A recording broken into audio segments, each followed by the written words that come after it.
राहुल गांधी के वोट चोर गद्दी छोड़ अभियान को लेकर महाराष्ट्र से बड़ी राजनीतिक प्रतिक्रिया आई है। कांग्रेस के प्रदेश अध्यक्ष नाना पटोले ने मीडिया के सवालों पर जवाब देते हुए बड़ा दावा किया है। सीधे चलते हैं हमारी रिपोर्ट में। राहुल गांधी का वोट चोर गड्डी छोड़ अभियान अब महाराष्ट्र की सियासत में भी असर दिखा रहा है। कांग्रेस प्रदेश अध्यक्ष नाना पटोले का कहना है कि महाराष्ट्र में सबसे ज्यादा सांसद आज भी कांग्रेस के हैं और जनता ने पार्टी पर भरोसा जताया है। पटोले ने दावा किया है कि राहुल गांधी जनता के हक की लड़ाई लड़ रहे हैं और उनका अभियान कार्यकर्ताओं में नई ऊर्जा लेकर आया है। नाना जी, राष्ट्रपति मुसलमान जब थे और प्रधानमंत्री सिख था, उस समय देश में हिंदू खतरे में नहीं था। लेकिन आज बीजेपी के लोग बोलते हैं एक रहोगे तो सेफ रहोगे। भागवत साहब बोलते हैं कि हिंदू अगर मर गया पूरे दुनिया में तो दुनिया खत्म हो जाएगा। तो क्या आजादी से पहले और आजादी के बाद क्या हिंदू नहीं था?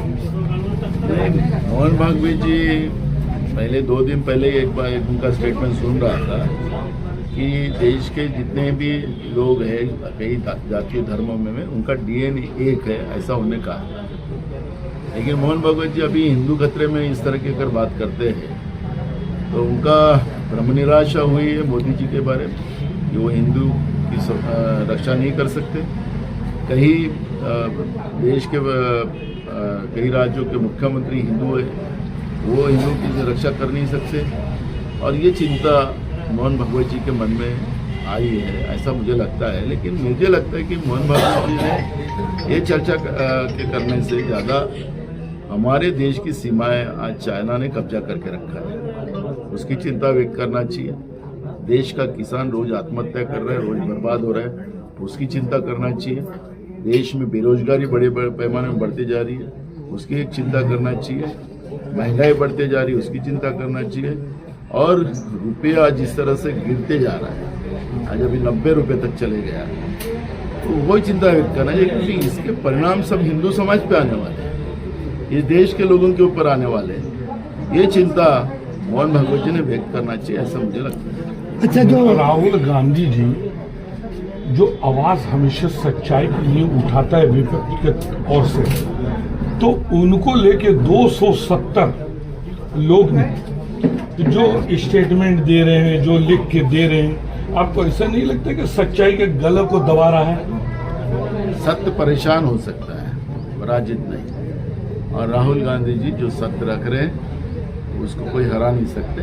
और जो 272 की बात आप कर रहे हो, उसके बारे में भी मैंने कुछ जो लोगों ने साइन किया है, उसमें कुछ IAS अधिकारी भी है जिनके ऊपर करोड़ों रुपए का गबन करने का आरोप हुआ है, उनकी नौकरियां चली गई है। ऐसे वो लोग जो है वो लोग उसमें साइन कर रहे हैं जो चुनाव के फेवर में खड़े हो रहे हैं। तो मुझे लगता है कि ये मनगढ़ंत व्यवस्था बनाकर देश में जो लोगों के वोट के अधिकार कम करने का काम नरेंद्र मोदी की सरकार और चुनाव आयोग कर रहा है, उसको ये ऐसे मनगढ़ंत व्यवस्था सामने लाकर ये सच्चाई को छुपाने का काम वो कर रहे हैं। लेकिन ये सच्चाई नहीं छुपेगी।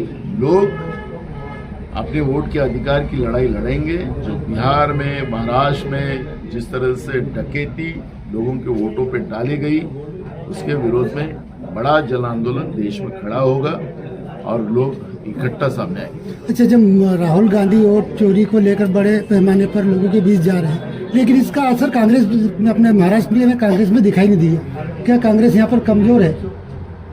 महाराष्ट्र में कांग्रेस कमजोर कहाँ बोला है? आपने शुरू से मीडिया इस बारे में बता रही थी, महाराष्ट्र में सबसे ज्यादा सांसद कांग्रेस के। लेकिन उनका मुद्दा नहीं उठा पा रहे। विधानसभा में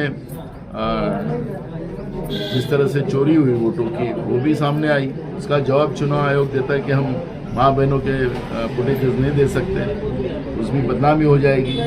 तो इस तरह का चुनाव आयोग अगर कह रहा है तो समझ लो कि महाराष्ट्र में भी कांग्रेस ही जीती थी, लेकिन चुनाव आयोग ने बीजेपी को यहाँ और उनके अलायंस को जिता के दिया है। तो महाराष्ट्र में कांग्रेस कमजोर नहीं है। रहा आंदोलन की बात है, तो बिहार में हमारे नेता राहुल गांधी जी ने जिस तरह से वोट चोरी का आंदोलन किया, उसमें महाराष्ट्र के बहुत लोग उनमें शामिल हुए थे।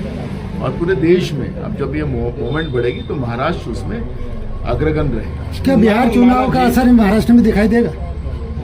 बिल्कुल दिखेगा, उसके असर पूरे देश में चले गए। लेकिन जब यह आंदोलन होगा उसमें महाराष्ट्र अग्रगण्य है। नाना जी, एक लास्ट क्वेश्चन आपसे। इससे पहले आपके क्षेत्र में जो चुनाव हुआ विधायक का, उस समय भी आप थोड़ा ज्यादा विश्वास लोगों के ऊपर किए, अपने कार्यकर्ता और नेताओं के ऊपर में।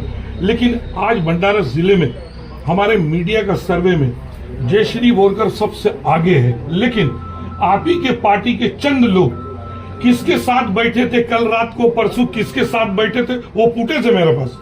और मैं ऐसे बात नहीं करता हूं।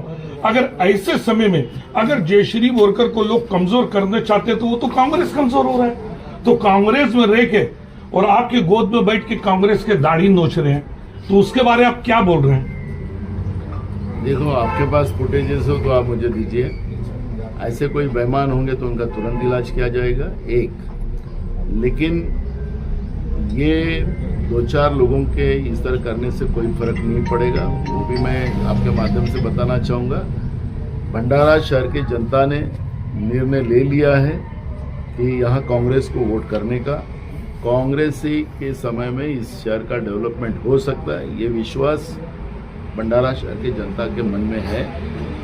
और इसलिए मैंने कहा कि इसका कोई फर्क नहीं पड़ेगा। लेकिन आपके पास फुटेजेस तो आप मुझे दीजिए, मैं उनकी बहुत अच्छी दवा। मैं इलेक्शन के इंतजार कर रहा हूँ, उसके बाद न्यूज लगाऊंगा। पहले दीजिए। मैं न्यूज लगाऊंगा तो आपको भी मालूम है 4-5 लोग कौन है, क्या है। भाई, इलाज चालू हो गया हमारा, लेकिन आपके पास और 2 बड़े नेता के साथ डेली उन लोग का बैठक है, डेली लोग को ये करे और आप बोलते हैं एक बार मेरे को फुटेजेस दीजिए आपके पास, तो थोड़ा पुरावा हो जाएगा हमारे पास।